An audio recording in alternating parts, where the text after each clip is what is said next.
out there, feel free to ask me, because I just kind of like bounce all over the place. Well, you were talking about watching your brother in Australia. Yes. Yes, so I was watching. And that was before all your stuff happened, and you're watching what he was doing. Yes. So essentially, I mean, I was awakened before my brother was. I'm actually the one that helped to awaken my brother, like researching, things that were going on in the country, things that I was finding out.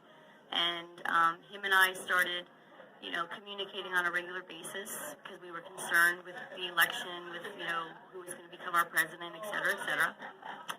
Because him and I are both political and we think a lot alike. And so we started having discussions. And so we started going down rabbit holes together, and I was sharing things with him that he didn't believe at the time. And, right. So I kind of awakened him to things that were going on. And then when everything blew up full scale over in Australia, I mean, it was really maddening. Right. And it affected his livelihood. It affected his business. Right. Because he has his own water purification company business. Oh, man. That he started, back in 2004. And he had his own entertainment industry. He was a professional clown. Did entertainment shows for children's parties, etc. So when COVID came out in Australia, it started to affect his livelihood. That's the word. Oh, yeah. Yeah. Right. Sorry. Okay. Okay, so anyway, his livelihood was affected, and so him and I started communicating on a regular basis, just talking about everything. Right. And trying to figure out, what's happening in our world.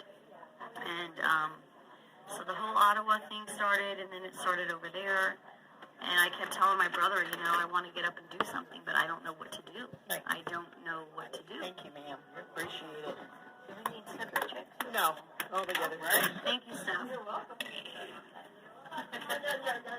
Yeah, so I would go to work. I would go to work. I'd come home. I'd take care of my mom, take care of my family obligations, and then I would be downstairs wondering what can I do to get involved. And all my life, I just felt like I never really understood or knew what my purpose was. And I suffered from depression most of my life. Was suicidal. The dreams that I had as a child, wanting to be, have children, be married, never came true.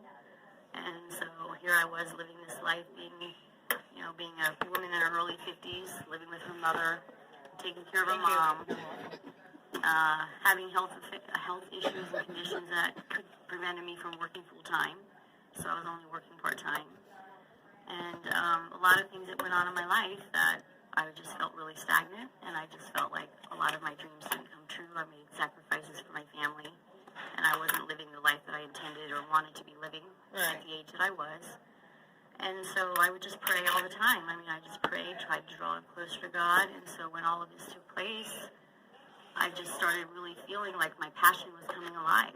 My passion for our country was coming to life. Right.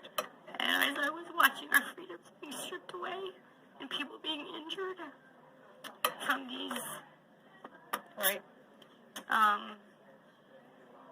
It just was really disheartening. It was discouraging. It was frightening. And it was making me angry and upset that all these innocent people's lives were being ruined because of an agenda by our governments. Right. And it wasn't just here in the United States. It was global. It was intentional. It was all intentional. And to realize and come to the realization that we have been enslaved in a society, in a world that they created. And so I knew I could no longer sit back and do nothing. Because just as my family in the military and all my friends that served in the military sacrificed and fought for our freedom, even though I never served, I still, alongside my brothers and all my military friends, I took that oath to serve and to defend, to protect against all enemies, foreign and domestic. And we have domestic enemies in our country and foreign ones who have come in and taken over. And they have to be stopped, because otherwise we're going to become a socialist /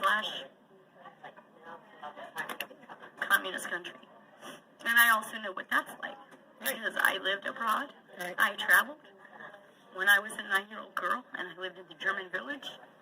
Right across the street from me, there was a farm, because in Europe it's very common for farms to be right in the middle of town, right in the city. And there was an older couple with a farm, cows, bees,